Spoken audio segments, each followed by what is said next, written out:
This video is going to be all about what it's like living in the city of Surrey from my point of view and my experiences, and I'm somebody who has lived here for over 30 years. So I'm going to take you right back to the start and how I ended up there through my childhood, through my teenage years, and into my adult life, so I can give you a broader perspective of where things were, how things have changed, and what I think about things now. And so I'm not just going to be talking about the good things, we're going to be getting into the bad and the ugly as well. And so I'm going to try and be as unbiased as possible and give you both the good and the bad. So let's take it all the way back to when I was born, or actually technically just prior to, and the reason why my family ended up in Surrey. So at that point in time, my parents actually owned a home out in Vancouver, and they had previously moved from Kamloops where they met, but one of them got a job opportunity which brought them to Vancouver. And so after living there for a couple of years and really getting a feel for the area, the lifestyle, and everything else that came with it,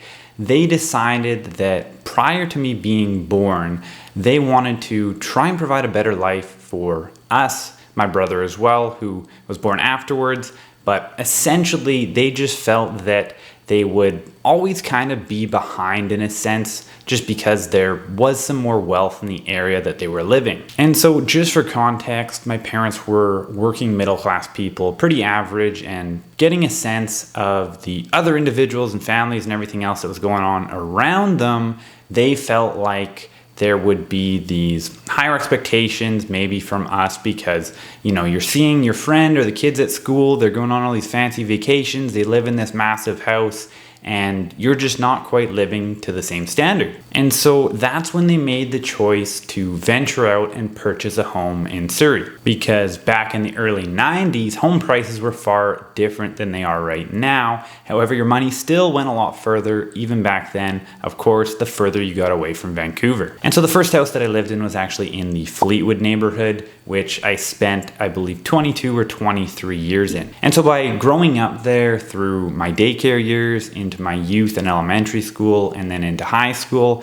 and a little bit afterwards, I really got a sense of a lot of different aspects across the city and through multiple different other things that I was involved in, such as university, after I got out of high school, and the sports activities that I was in throughout my entire youth. I really got to experience all of the city of Surrey. So for instance, in my very early days of my soccer career, when I was very young, I played out of Newton, the Newton Athletic Park, specifically for Surrey Youth Soccer Club. And then as I got older, I ended up shifting over to Guildford, so got to experience that, and then joined with Surrey United afterwards, which was based out of Cloverdale, and then Guildford and Surrey United formed a team together essentially.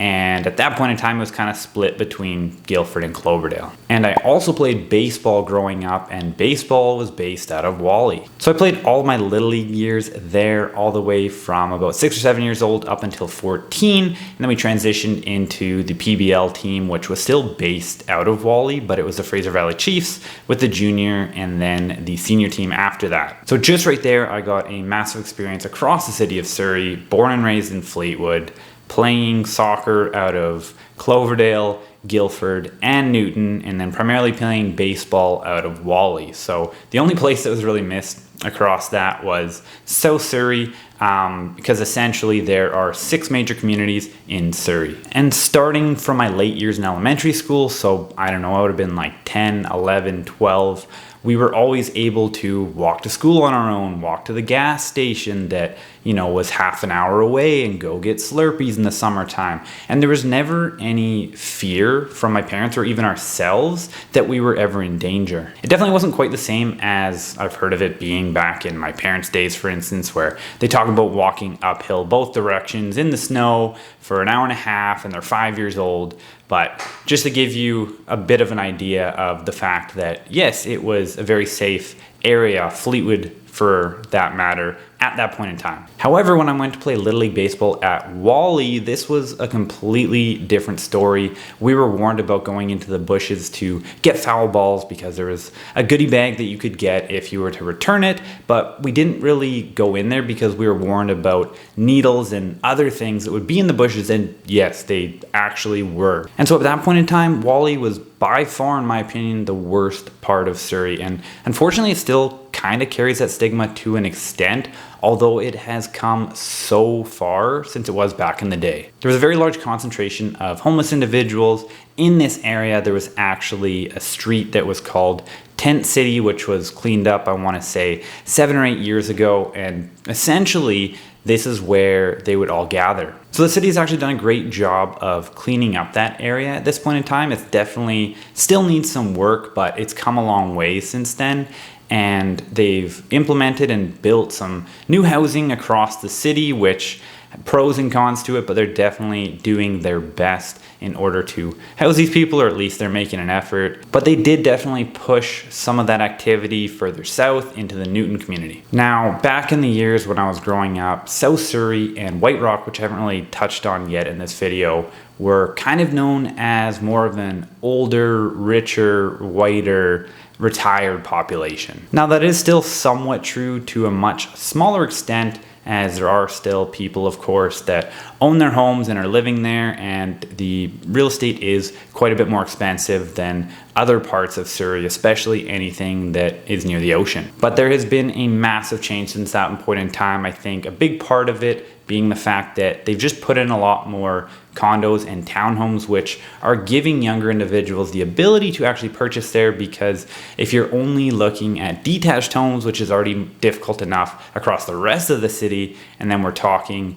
the most expensive part of Surrey, well, you're not going to get many young individuals or families that are going to be able to purchase there. So the densification has definitely played a role. And then just as an overall trend, we've seen a massive influx of new people coming to the city of Surrey, both from other cities and immigration. Definitely immigration has played probably the largest role, and we're seeing Surrey grow at a staggering pace. They're actually projecting that it's going to surpass Vancouver in population by the year 2030, which is honestly just crazy to think about, going back 10, 15, 20, 30 years. But at this point in time in 2024, the population is already over 650,000 people, and it's gaining over 1,000 new people every single month. And when you look at Surrey in comparison to Vancouver in terms of the geographical area, it's actually 2.5 times as large as Vancouver, so there's just more room to expand. Whereas conversely, Vancouver's landlocked and it's surrounded by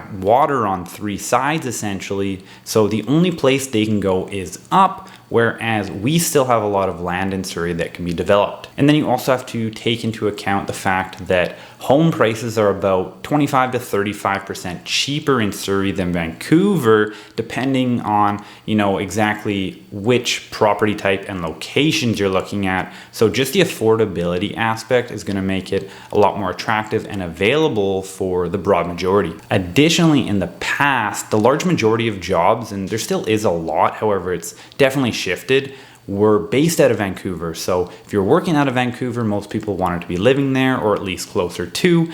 Now there are other major hubs where you can be working out of, whether that's in Surrey or other cities that are closer than Vancouver itself. There are still people that make that commute. It's just gotten harder and harder and harder with prices going up. And the other aspect is the fact that there's a lot of people working from home these days, so it gives them the flexibility to be able to come out this way, buy a bigger home, maybe get a backyard or whatever it is that they're interested in, and still be able to work the high-paying job that they previously had to go into work for. So of course there's a number of factors that are driving this, but that's just kind of how things have changed over time. But that's about enough of the past. That's not why you guys are here. You are here to learn about what things are like today. But I did just want to give you a little bit of context to understand where I was coming from, how things have changed in the city itself, and just to get a bit of my experience on the ground level. And so I've already briefly touched on it, but one of the major attractions in Surrey is definitely the house prices and rent prices, at least in comparison to Vancouver. Of course, I know they're still extremely high across the country. However, when we're looking at cities across Lower Mainland, and again, specifically Vancouver, because that's kind of the benchmark, we're going to be looking anywhere between 25 to a 35% discount, and this holds true for both rentals and purchasing property. Another note on that is the fact that we have far more townhomes in Surrey than a lot of the other cities that are closer to Vancouver, such as Burnaby, Richmond, and Vancouver itself. And a big part of that is just due to the development and more land that we have here. So we've been able to create more of that product, whereas you're going to find a lot more condos in Vancouver. And so as time has gone on and prices have significantly increased, and single family homes are just kind of becoming not a thing of the past, but much more difficult than they were previously for families to afford, townhomes are really becoming that new product that families are buying and moving into. So there's a lot more choices, a lot more inventory for you to choose from across the city of Surrey, which is a fantastic thing. And actually, when you're comparing townhomes in Surrey to Vancouver, this is where we're gonna see the greatest relative difference. So that's gonna be closer to a 35% premium in comparison to condos, for instance, which might be closer to 25 or 30%. And it really just comes down to the fact that it's kind of a missing product in cities such as Vancouver. And so that's definitely a big draw for me staying here, because unfortunately I don't have $1.6 million lying around to be able to get into a detached home, at least just quite yet. Actually recently bought a larger townhome, about 2,000 square feet, and typically there's gonna run you probably between 1 to 1.1. We were able to get a pretty good deal on this one, but just to give you some context there, that again, it's kind of just heading this direction. The majority of families are probably going to have to go this way unless they are at extremely high paying jobs, or they've got a lot of capital from other investments, or parents passing money down. So just to be able to maintain a certain level of lifestyle and still be able to live here in the Lower Mainland, live here in beautiful BC, it's a sacrifice that you're going to have to make. And I hate to even say the word sacrifice, because honestly, I think there's a lot of us, myself included to some extent, that were born and raised, grew up in a detached single family home our entire lives that our parents bought when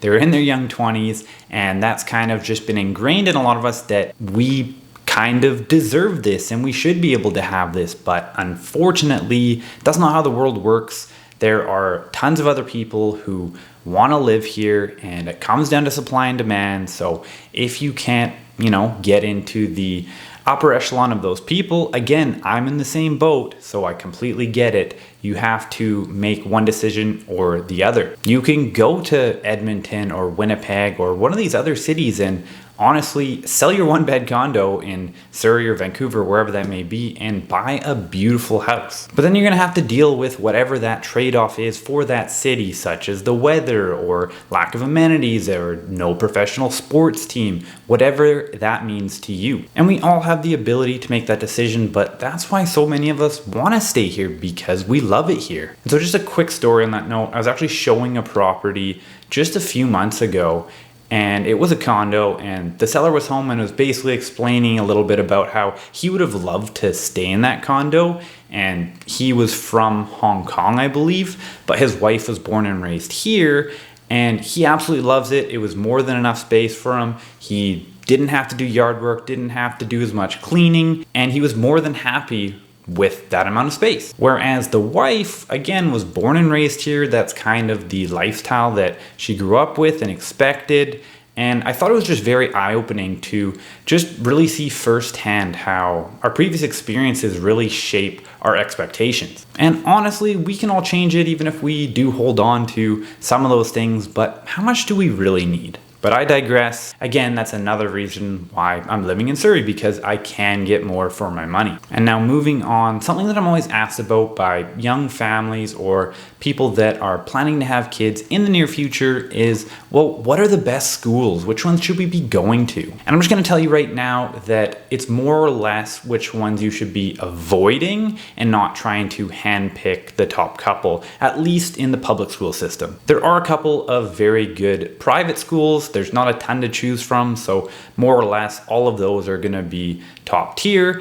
And for the most part, you just wanna be picking neighborhoods that you really enjoy, and most of the time, those are gonna line up with the quote unquote better schools anyways. But just so that you know that the public school system, they don't get different levels of funding across the city. And so my wife is actually a teacher with the Surrey School Board, and she has tons of firsthand experience, talks to other teachers, teaches at different schools, and gets to see this firsthand. So yes, there's definitely a couple that aren't necessarily the greatest schools, and I'd probably look to avoid if that's one of the most important things to you and you can afford to live in the other areas. However, for the most part, you just want to focus on the community that you're living in, and if it's a good community, usually it means good school. Now, as far as private schools go, there's definitely two top options, which would be Pacific Academy over in Fraser Heights, and then South Ridge in South Surrey. And they're both great schools, but if I was to give a bit of an edge to one, it would definitely be South Ridge, although it is definitely a lot more expensive. And in terms of university education, there is an SFU campus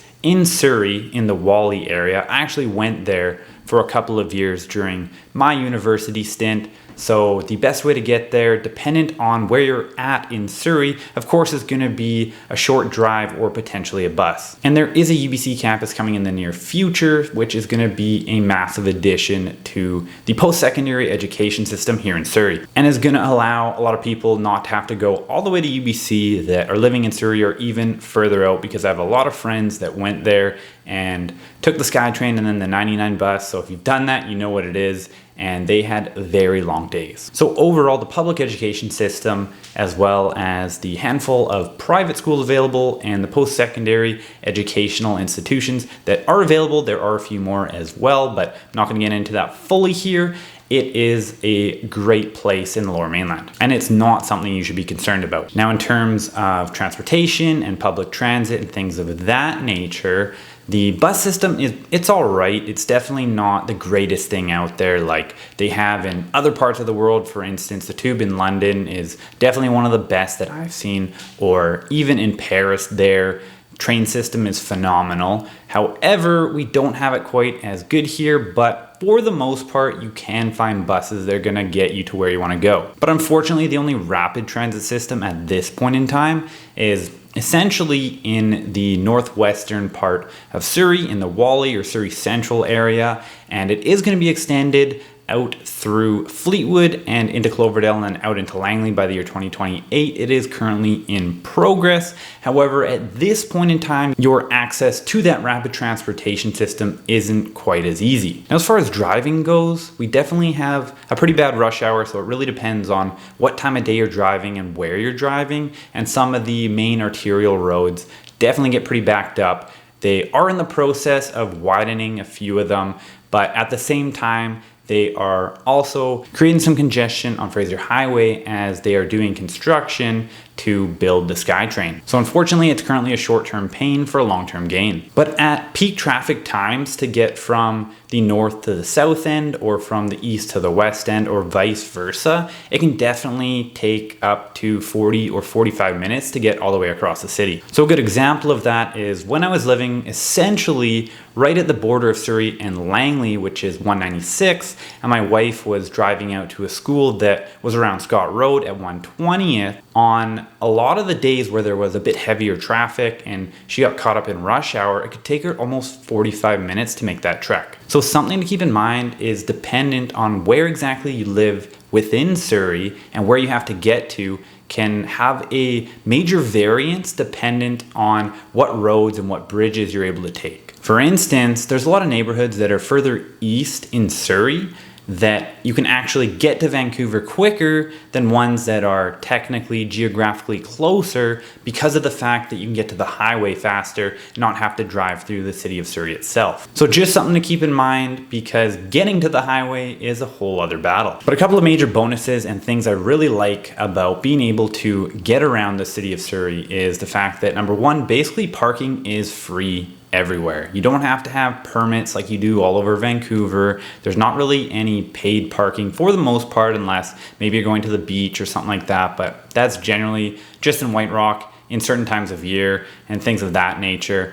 But I'd say 95% of the time you're not having to pay for parking no matter where you're going, because that is one of my biggest pet peeves when I'm going into Vancouver, is having to pay, and not only just having to pay, but having to find a parking spot. Additionally, the roads are a little bit wider here, which again, if you're a good driver, it doesn't really matter, but I guess you can be a little bit more relaxed and you just feel a little bit better because most of the time it's not yourself, it's the other drivers around you. And even to add to that, I actually think that the drivers here, although there's bad drivers everywhere, are definitely better than a lot of drivers that are out towards Vancouver. Because I have never seen more $300,000 cars look like they're being driven by toddlers, or the fact that you see L's on the back of these supercars. But that's a whole other story. Now in regards to neighborhoods, I'm just gonna give a brief overview of where I would suggest and for who. However, I do have several other videos covering these neighborhoods in further depth, such as my top 5 best neighborhoods in Surrey, top 5 worst neighborhoods in Surrey, and several other individual community focused videos. So definitely check those out after you're done this one. But as a general overview, I prefer to be towards the borders of the city for the most part, outside of probably Fleetwood. So what I mean by that is the northern part of the city, so Fraser Heights, and then skipping over Port Kells, coming down along Clayton, Cloverdale, through South Surrey, and then kind of wrapping around, but not as particularly interested personally in the western side of the city. Now, I'm not going to try and say that one community is better than another because they all have their pros and cons, and it's really going to depend on what exactly you're looking for and what's important to you. Now, I would definitely say that the areas I outlined are more heavily favored towards families. However, if you are a young couple or an individual, then I think other neighborhoods could potentially suit you, such as Guildford or Whalley. However, those aren't personally places that I would suggest families be living. It would be more so around the borders, as I mentioned. Whereas being in Guildford or Whalley is going to put you really close to transit, really close to the SkyTrain, give you a lot better access to other parts of the Lower Mainland. And those parts of the city can be quite densified, especially Whalley with all the high rises, because at this point in time, there aren't really many other high rises. They're pretty much condensed just there. But that will be changing in the near future when the SkyTrain does come, as there has been rezoning and plenty of high rises planned along Fraser Highway, close to where the SkyTrain stops are going to be. But just a very quick overview of kind of price points across those different communities. Fraser Heights is definitely going to be one of the more expensive ones, as well as South Surrey. South Surrey as a whole is definitely going to be the most expensive, and then Cloverdale is probably going to be the most affordable. But there isn't any massive difference between price points here. For the most part, it would just be bigger discrepancies between the detached homes, but the attached market, yes, there still will be a discrepancy, just not to the same extent. And so as I already mentioned, I spent the majority of my life growing up in Fleetwood, and then I spent a number of years living in Cloverdale, and I'm actually moving back to Cloverdale shortly. So those are places that I've really enjoyed, but they're still not going to be the right fit for everyone. Now, there's a few things that I think are actually a massive benefit to living in Surrey that not many people actually think about. Number one being that there's tons of community centers and amenities across the city. So each of the 6 major communities has their own community center. Some of them even have 2, and there's tons of other gyms or spas or yoga studios, whatever that may be, that you're able to go to. And these places can be anywhere from a Club 16, which is going to run you about $20 a month, to some higher end places. For instance, maybe like a CrossFit studio that might be upwards of $200 per se, or even a spin class, which is going to be closer to $300. And of course, you can only go up from there. But you're basically going to have options for whatever you're looking for and whatever your budget is. Now, number 2, kind of along the same topics, is the shopping. You've got the Guildford Mall, which is definitely one of the better malls across the Lower Mainland, and it also doubles as a transportation hub. But basically, you're going to be able to get anything you need here for the most part. They've even got a Walmart Supercenter, so you can get your grocery shopping done here as well. Now, they've also got a couple of malls in the South Surrey area, so you've got Grandview Corners and the shops at Morgan Crossing. You're also gonna have gas stations pretty much in every corner. You're never really gonna have any trouble finding them, which is something I actually struggle with when I'm in Vancouver, is finding gas stations occasionally, because they're definitely not as frequent. But on the downside here is that gas in the Lower Mainland, and not Surrey specifically, but essentially Vancouver to probably Langley, it only starts getting cheaper when you get out to Aldergrove, is the most expensive probably, and from my understanding, across the entire country. So for the last little while, the price per liter was around $2.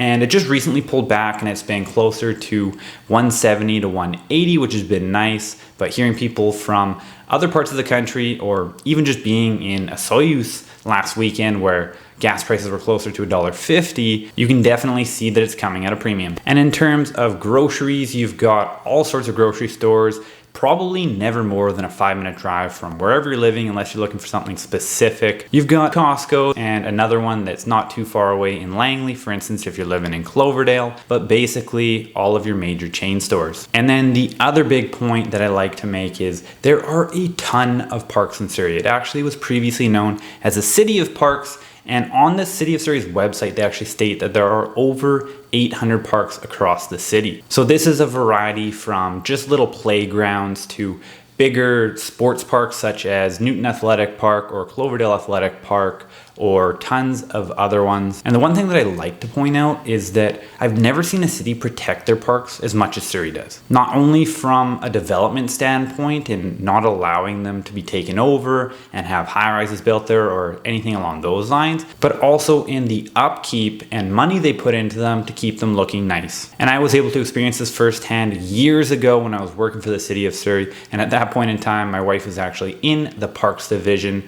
so she was able to pass along a lot of this information to me. But it is nice that there's pretty much parks everywhere you go. And this includes a number of off-leash dog parks if you have a dog. Now, in terms of crime and safety, I know in the past Surrey has ranked pretty highly on some of the indexes that measure these different levels across the province, but honestly, I think a lot of that has to do with very specific pockets within the city, and that makes those numbers look more inflated to the rest of the city as well. Because over the period of time that I've lived in Surrey, I've experienced very few crime. Now, I'm definitely not trying to say that they don't happen, and on top of that, there's been very few circumstances where I was outside alone at night, whatever that may be, and I didn't feel safe. But you'll definitely hear a completely different story from people that lived in neighborhoods that I would suggest you avoid. So it really does just come down to where you live. And because we are talking about safety, I will mention that previously we had the RCMP, which was the police force here. Now they've actually transitioned into the Surrey PD. This was a huge debate and they're going back and forth between mayors trying to get rid of it, but they'd already put so much money into it that they've just decided to go forward with it. And so part of the thought process behind it was due to the size of the city of Surrey and how it continues to grow, that it needed its own police force. There were definitely a lot of people who were not happy with this. It did end up putting a bit of a increase into our property taxes, and Surrey's typically sat around just under average for the Lower Mainland. I think it just bumped us up a few spots, but definitely some residents who have lived here for a long period of time that were not happy with that decision. But even with that increase in property taxes, we're still below the majority of the other cities in the Lower Mainland. In terms of healthcare, regardless of where you're living across Greater Vancouver, it's going to be pretty difficult to find a family doctor, and you'll probably be waiting for a long period of time. I've been lucky enough that I've lived here for such a long period of time that I've had the same family doctor for a number of years. She's actually heading towards retirement, and then it'll be interesting to see where I go from there. But from people that I talk to, it's taken them 6 months, 12 months, sometimes even longer in order to find a family doctor. However, there are tons of different medical clinics, walk-in clinics that you can go to. Obviously, it's a bit more of a hassle, but that's kind of just where we're at right now, unfortunately. In terms of hospitals, we do have a couple here. We've got Surrey Memorial, we've got Peace Arch, we've got the Jim Pattison Outpatient Center, and they are in the process of constructing a new hospital in Cloverdale as well. Now, a complaint you'll hear from local residents is that it's always too busy and you have to wait in the emergency room for a long period of time if you are ever having to go there for some sort of emergency. Of course, they deal with the most severe things first. So if you were to have some sort of a scrape on your leg maybe that doesn't need immediate attention and somebody has a head injury, of course they're going to take that individual first. But it is starting to become a little bit more of a concern than it was in the past. And once again, this isn't a problem that is specific to Surrey. It's more so the Lower Mainland. We are just short on doctors, medical workers, and realistically space in these hospitals. And then touching on the nightlife in the city of Surrey, unfortunately, most of the clubs that I was going to back when I was 19 years ago are closed down now. They do have a number of bars that kind of make a transition to half club, half bar, not really bar to be honest with you. However, there isn't really much of a nightlife here, just to be completely honest. Anybody who's looking to have a big night out, to go to a show or a nightclub or something along those lines, are definitely heading out to Vancouver. But there are a ton of restaurants and bars and breweries and things of that nature, things that people like myself enjoy more so at this point in my life. So if that's your kind of vibe, then we got you covered. And that's about gonna wrap things up. I've already rambled on for far too long in this video. So if you do have any questions about anything that I mentioned or that I missed, please let me know down below in the comments and I'll definitely get back to you. And if you are looking to learn a little bit more about the city of Surrey because potentially you're considering moving here, or you're considering selling your home and moving elsewhere, or you just want to have a general conversation about real estate, you can scroll down and click the first link in the description to book a call with me at a time that works best for you. I am a residential realtor that lives in and specializes in Surrey and the rest of the Fraser Valley, and do have a business partner that does the rest of her business on the other side of the Fraser River in Vancouver, Burnaby, Richmond, and all the surrounding cities. So reach out whether you're looking to buy out there or over here. Thanks so much for watching, and before you get out of here, make sure you check out one of our other videos on the channel, as we have a ton of other topics on the city of Surrey, and we'll see you in the next video.